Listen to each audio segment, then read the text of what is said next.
good book.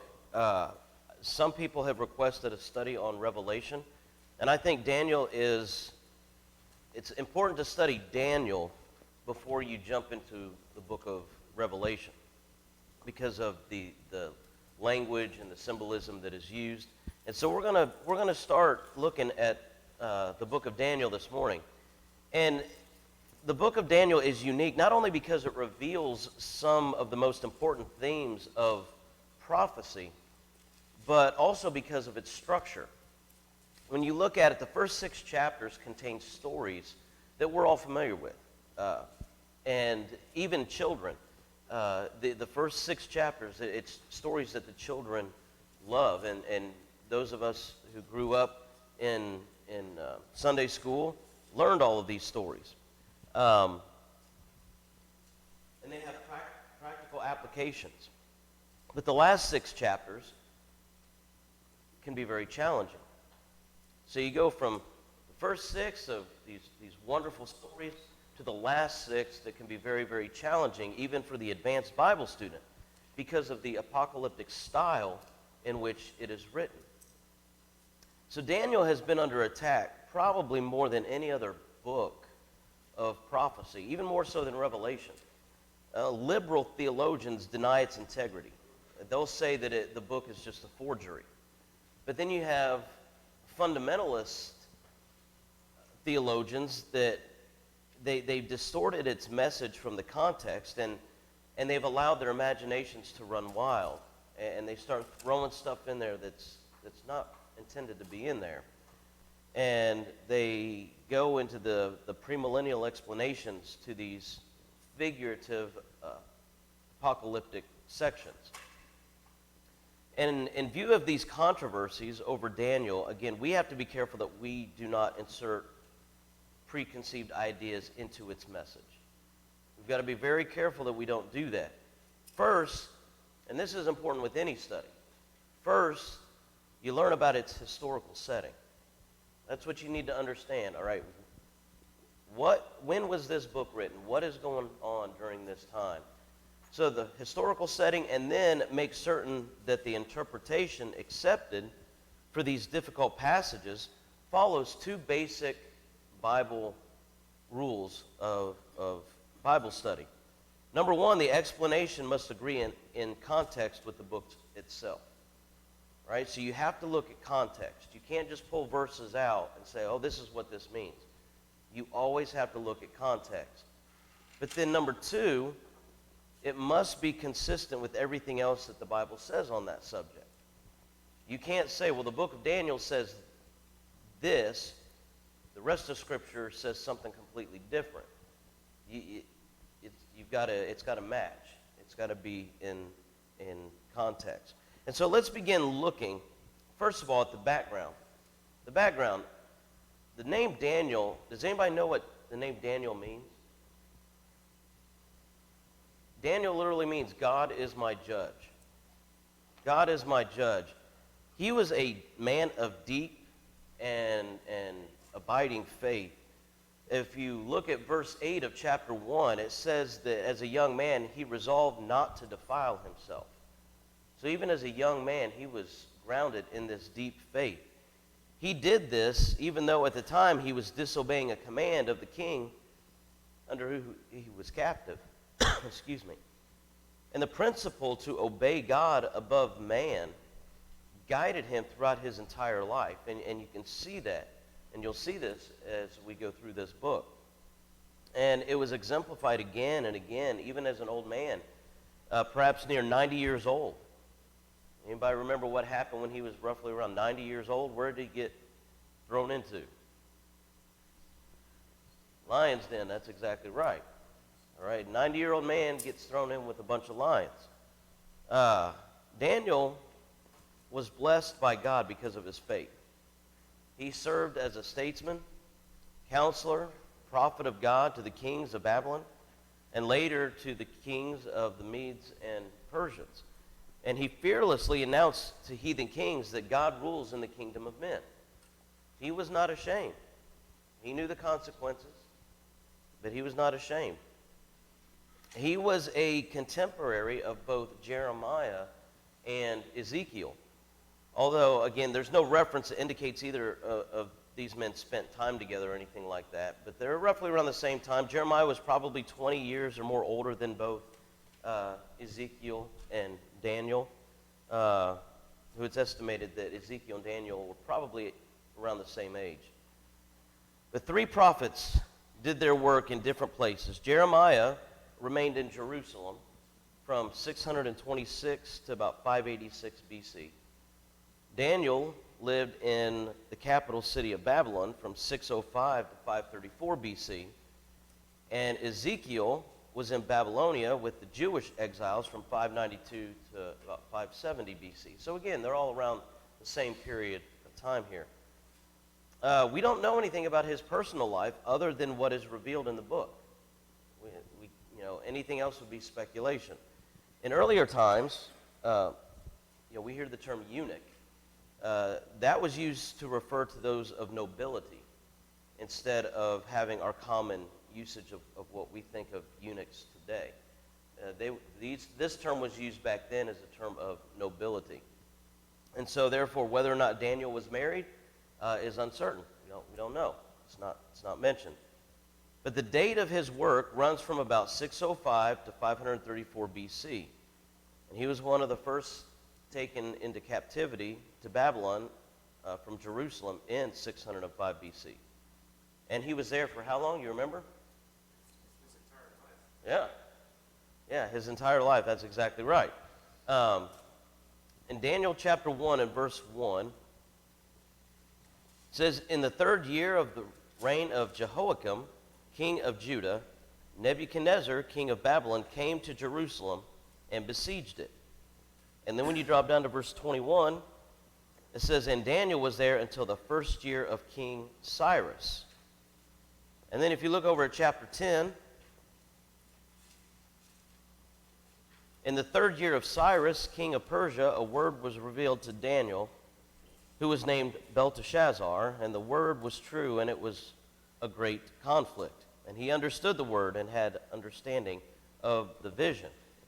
And then, if you look at the book of Jeremiah, chapter 25 and verse 11,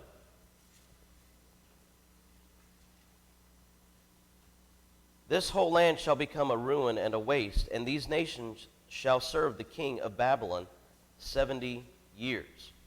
So 70 years is the time frame here. And so here's some important dates to remember as we go through this study. In 612 BC, you have the fall of Nineveh, which was the capital city of the Assyrian Empire. Assyria dominated the world since early on, and some of these names are very hard to pronounce.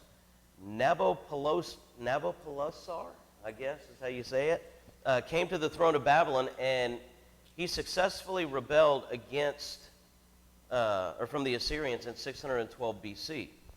His son is Nebuchadnezzar, and he was the general who led the Babylonian army against Nineveh, defeating that army. And then in 605 BC, the Battle of Carchemish proved Babylonian dominance. And after Assyria was defeated, the Egyptians then asserted themselves, and Pharaoh Necho came with his army to fight the Babylonians at Carchemish. So you see all these battles taking place. Again, Nebuchadnezzar proved his worthiness by soundly defeating the Egyptians and then chased them south through Judah.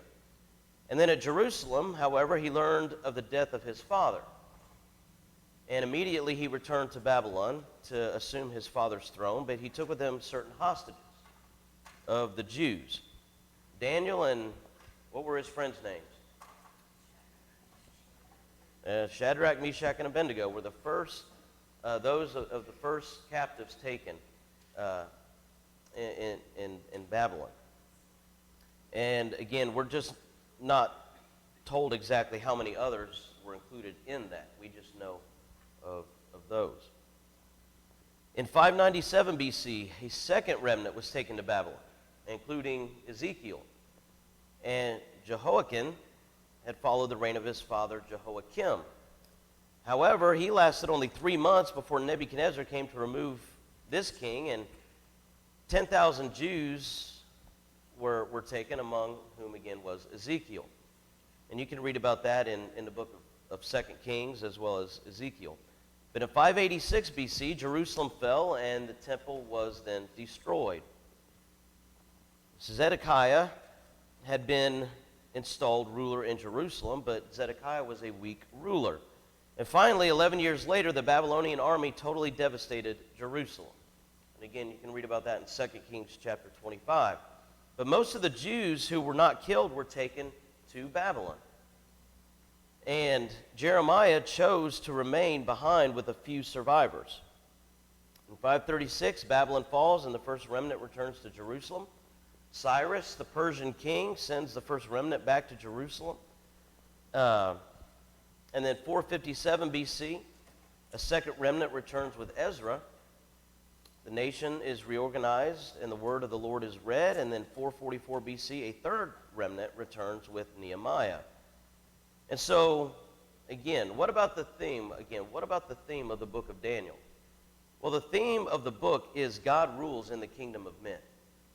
And you're going to see that as we go through this book. God rules in the kingdom of men.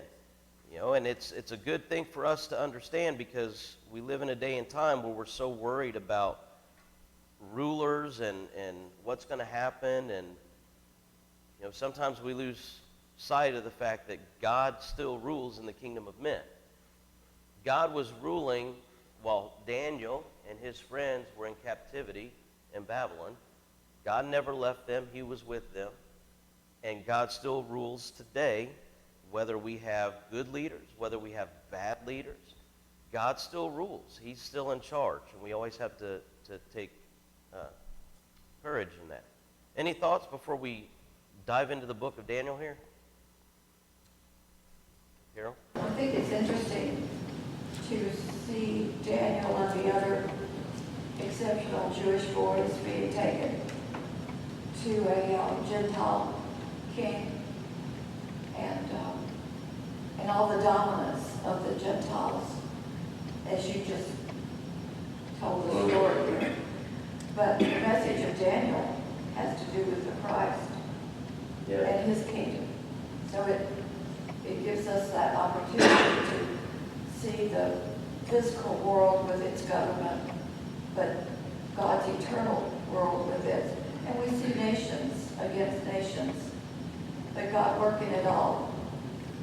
We don't have the prism of time to look through and see what's around the corner of our days, but we get the book of Daniel to look back and see the mixing up of things, how they worked out. Very difficult to see in our own lives how things are working out, but the confidence to know God is working in our lives as he was in Daniel's. Absolutely. Very good point. Any other thoughts? Charlie?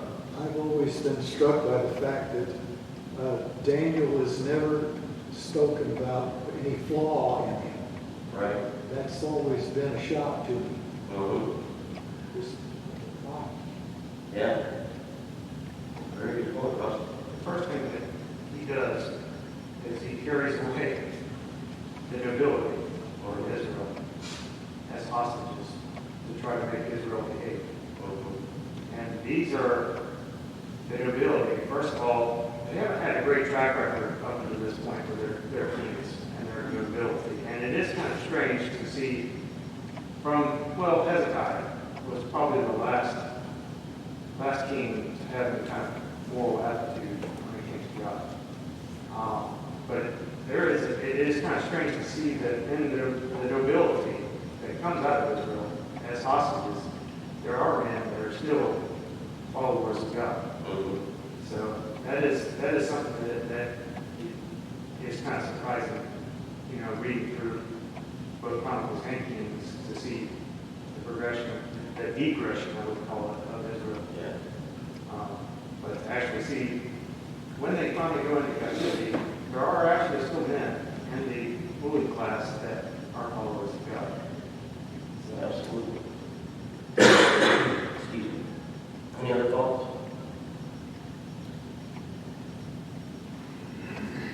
Let's go ahead and start reading.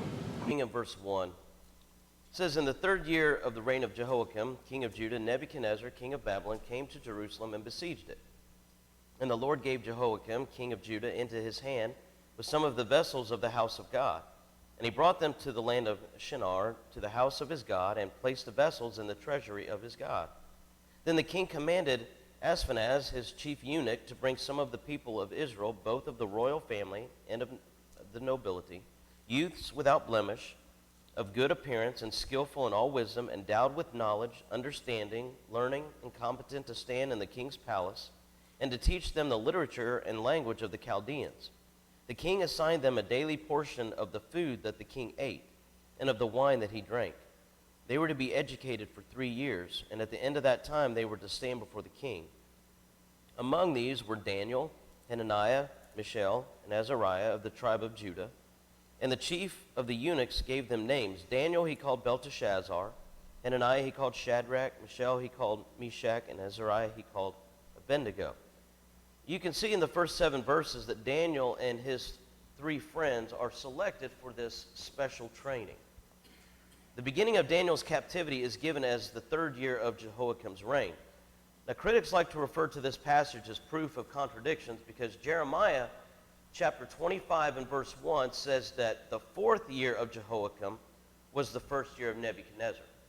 And so it looks like we have a contradiction here. Why is Daniel saying something completely different than Jeremiah? Well, is it a contradiction? Well, it looks like it. From just looking at it, it looks like a contradiction.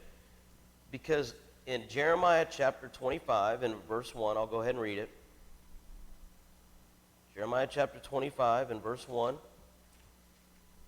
"The word that came to Jeremiah concerning all the people of Judah in the 4th year of Jehoiakim, the son of Josiah, king of Judah, that was the 1st year of Nebuchadnezzar, king of Babylon."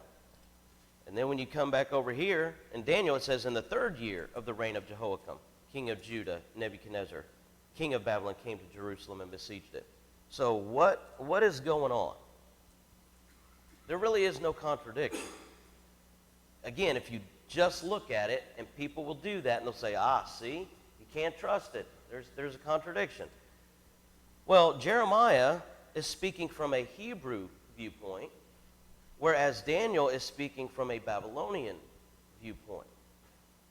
Now, what does that have to do with anything? Well, the Babylonians did not count the year in which a man became king until after a full year had passed. You see?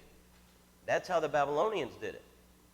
The Hebrews, however, figured any part of the year of accession to the throne as the 1st year. That's why you have that 1-year difference. The Hebrews looked at it differently.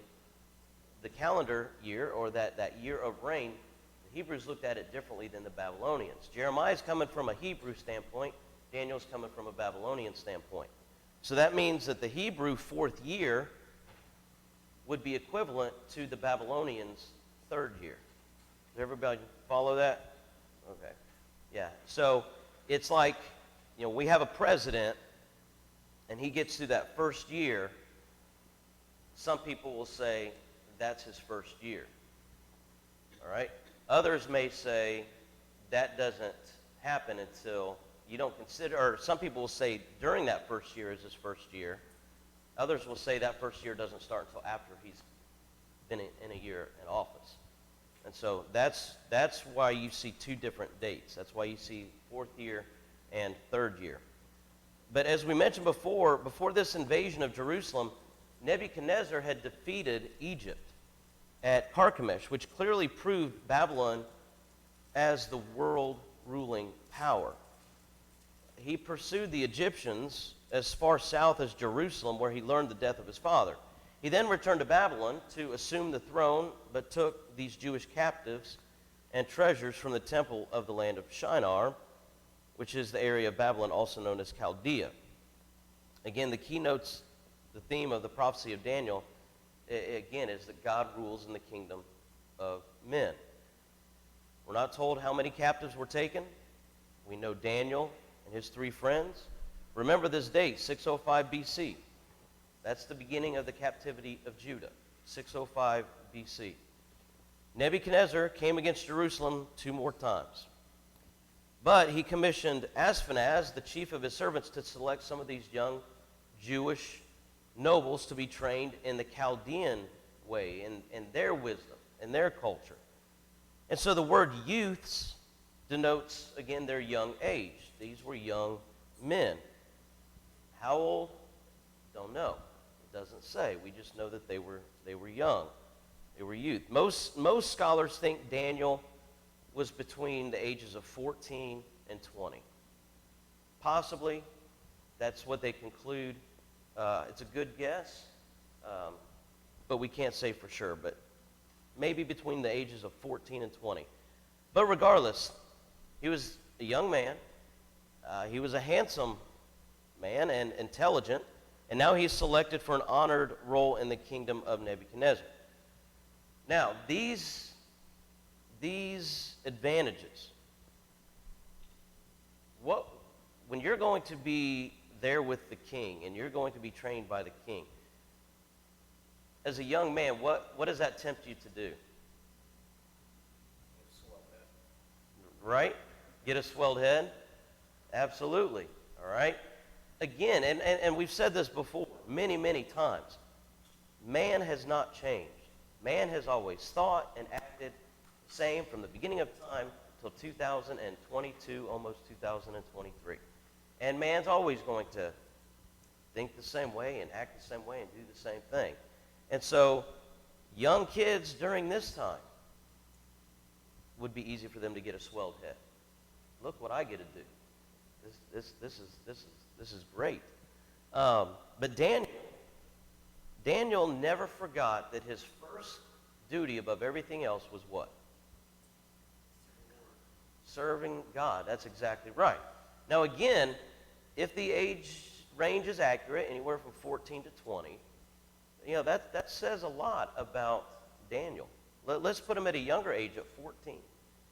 Could you imagine a 14-year-old today, having this honor bestowed upon them? And you've got to come and do this, and they say, well, I'm first going to serve God. That's pretty impressive. Even a 20-year-old, that's pretty impressive. And so the king favored these young men with food and wine from his own table. That says a lot. That says a lot. For 3 years, they were to receive royal provisions and education in order that they would be trained to serve in Nebuchadnezzar's government. But not only were they inducted into Babylonian customs, but they were also given Babylonian names. So now their names have changed. All of this was probably designed to help them forget their Jewish allegiances. You're coming over here now. We want you to completely forget your history because, we're going to brainwash you into what we want you to understand now. So even your names are no longer Jewish names. You have Babylonian names now. We're completely doing everything away with your history. In fact, the new names seem to refer to Babylonian gods. Daniel means God is my judge. Belteshazzar means a servant of Bel. Hananiah means the Lord is gracious. Shadrach means inspired by the sun god. You see what they're doing? Mishael means who is what God is. Meshach means who is what the moon god is. And Azariah means the Lord helps, and Abednego means servant of Nebo. So what do you see them trying to do? Trying to corrupt them. This is step one. And their moral corruption. They're trying to, in today's terms, we would use groom them into their way of thinking. So the first step is we're going to take what you used to believe, your God, which each one of their names has something of the Lord. And then we're going to replace that with what we believe in, which is idolatry. So that's step one. Then they go on to food. Yep. See, it's a slow progression. And so that's why when we read some of these things in Scripture, sometimes we may kind of overlook it and say, well, yeah, they're in Babylonian now, so they changed their names. Well, look at what they changed their names to. Names mean something. As Russell pointed out, their Jewish names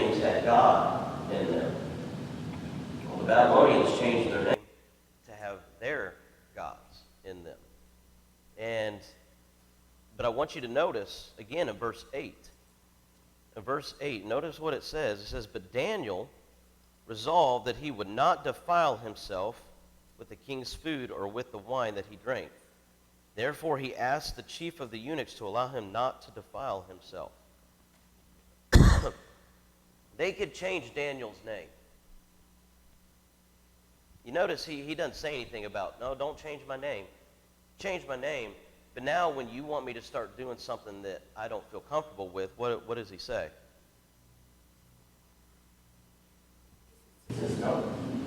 Yeah, he's resisting. That's exactly right. You can change my name, but you cannot change my loyalty, is what he's saying. They could teach him the Babylonian way of things, but not their religion. The matter of eating from the king's table involved his relationship with God. And he didn't want a part of that. We're not told why this would defile Daniel. It doesn't say. Perhaps it was meat which had been sacrificed to idols and to such would have been regarded as worship of the idol. I don't know. It doesn't say.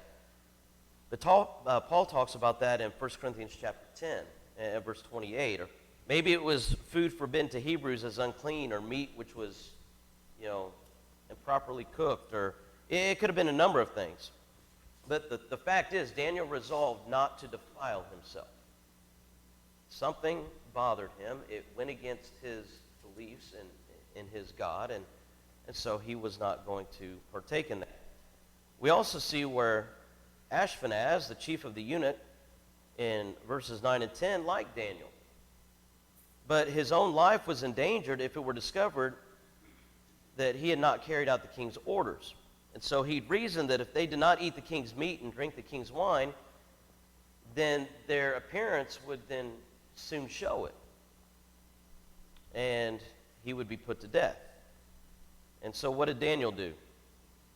Well, Daniel, still a young man, requested that the steward specifically in charge of him and his 3 Hebrew friends to give them a trial period of 10 days.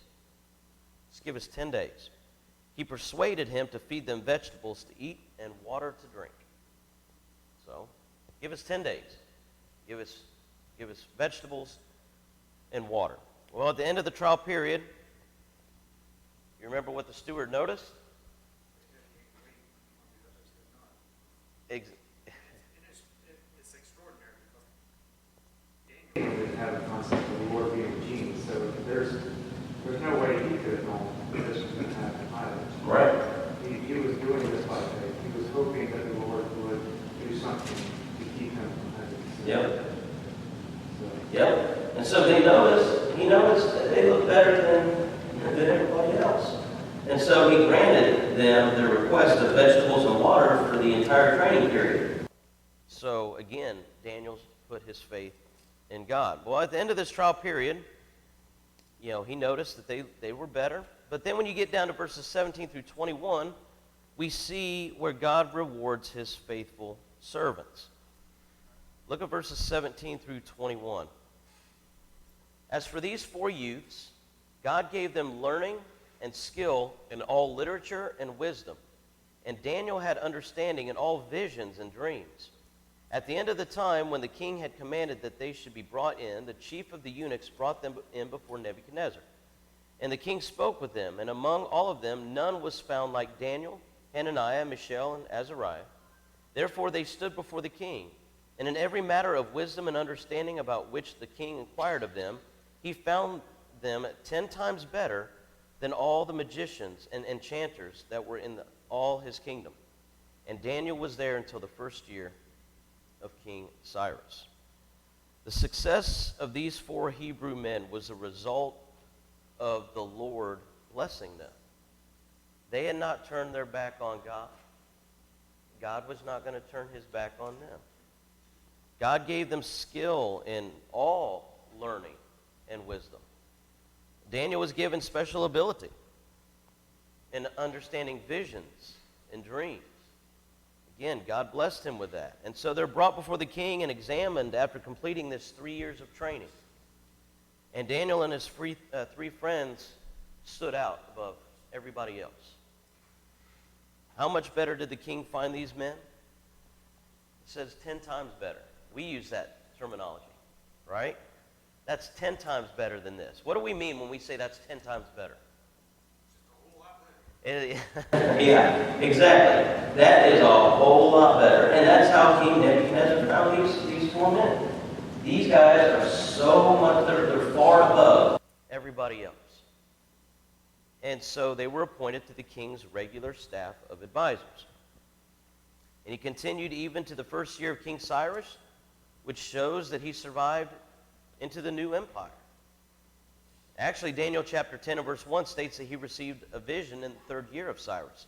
And so this is not intended to tell us when he died or finished prophesying, but rather that his work spanned the whole Babylonian period. He went on for a while. And so, what are some things that we can learn from this? When you look at Daniel chapter 1 and verse 8, faithful obedience must spring from where? It must come from where? Heart. That's exactly right. It has to come from the heart. If your heart is not right, if Daniel and his 3 friends, if their heart was not right, if they were weak at all, when they got all this stuff thrown on them, do you think temptation could have got them? Absolutely. Absolutely. And that's why it's important for us to have our hearts right. Because when we get thrown into a situation that can be very tempting, and I think about, our young people, and going to these parties and things like that. You show up there, and if your heart is right, you're going to do what? You're going to get out of there, right? If a friend took you there and you weren't expecting it, you're like, I'm getting out of here. If your heart's right, you wouldn't be going in the first place. But if your heart is not right and you find yourself in a situation that's very tempting, what happens? It's very easy to give in. If you have your answer already made up, I'm not going to do this. No matter what, I'm not going to do this. It's much easier to not do it versus, nobody's around, nobody's watching, nobody knows anything. I'll just have one. Yeah, I'll just have one. Yep, absolutely. Yep. And so they purpose in their heart, we are not going to do this. We're not going to defile ourselves. And they stuck to their guns. And that's great. And again, especially for young people. Russell. You never know what the cost or benefit is to doing the right thing. Mm-hmm. I mean, there could be a cost. It could cost your life. These men could have easily been killed for, risking what they were asking them to be allowed to do in their dietary restrictions. But they didn't because of the Lord. And because of their benefit, the Babylonians also benefited 3 years later. I mean, they got these men that can interpret dreams and do all kinds of things that even their court petitions. There was benefits even to the people that were unbelievers in Babylon. But you certainly know the cost whenever you do evil. Oh, yeah. You know there is a consequence when you do evil. And it may not be in this life, but most likely it is in this life. Almost everything that I've ever seen somebody do that was evil ended up having a consequence in this life. Oh, yeah. It may not have been the consequence that I thought that it should be, but there's a consequence. Oh, yeah. Absolutely, Karen. I want to trail on to what Russell said. Go back to thinking about Zedekiah. Because he was overtaken, and from this, Daniel and his friends left into captivity. But Zedekiah was the flip of that. He had done and overseen so much evil, and the people had gone along with it. They had killed their children, even in the temple. Just so much wickedness. They had defiled themselves with more than meat. And even Zedekiah, even though he was a king, his wickedness, his sons were put to death before his eyes. He was made to watch that. That's pretty significant. He couldn't have been told this is going to happen, but it was a consequence of his choices. And then his own eyes were put out. That's pretty awful. Oh, yeah. But God meant it when he told them between the mountains of blessings and cursing. If you choose this, I will be with you. Nothing will defeat you. If you choose this, all your efforts will come to nothing. That's a short summary of it, but it's helpful to look and not be deceived. Oh, yeah. Absolutely. Absolutely. Yeah, God means what he says. He definitely means what he says. Before we run out of time, verse 17 of Daniel chapter 1, we can see how God works in his people to accomplish his purpose. Even in Babylonian captivity, God used his people as he prepared a remnant for the coming Messiah. He blessed the faithful with success. Even, again, during captivity, that does not sound pleasant. They are captive. They have been taken from their homes, from their culture, and God still blessed them. And today he continues to reward those who, with courage and conviction, will stand up for Jesus. So we can look at how things go in our world today. We can talk about how things are getting much worse. And that may be true. But is God going to leave us? No. Is he still going to bless us? Yeah. If we do what he asks, if we follow his word, he'll be there. Remember his promises. I will never leave you. I will never forsake you. And you can see that in this situation here. You know, you think about Joseph, going back to the book of Genesis, Joseph being sold by his brothers. Was God with him the whole time? Absolutely. May not felt like it to Joseph. You know, with Daniel and his friends, they're being taken away. Do you think that they thought, oh, everything's going to work out just fine? No, they're living it. All right? They can't flip the pages and say, don't worry, guys, everything's good. You know, when we get to the fiery furnace, do you think those guys, before being thrown into that furnace, knew, oh, we're not going to burn up? Probably not. Probably not. No, and so, again, they're living it. They're living this. And so this was not easy for them, but they still stood strong. Any comments before we close? All right, we'll pick up there next Sunday.